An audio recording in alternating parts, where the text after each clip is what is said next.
com imprimir des de l'ordinador de la sala de profes amb Ctrl+P o des del menú d'inici a dalt a l'esquerra. Podríem imprimir igual. Aquí seleccionem la Toshiba i podem seleccionar, si volem, grapar els paquets per separat.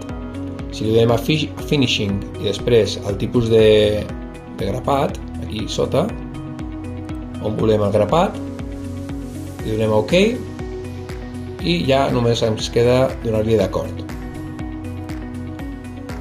Ara ja s'imprimiria els paquets per separat, ja grapats.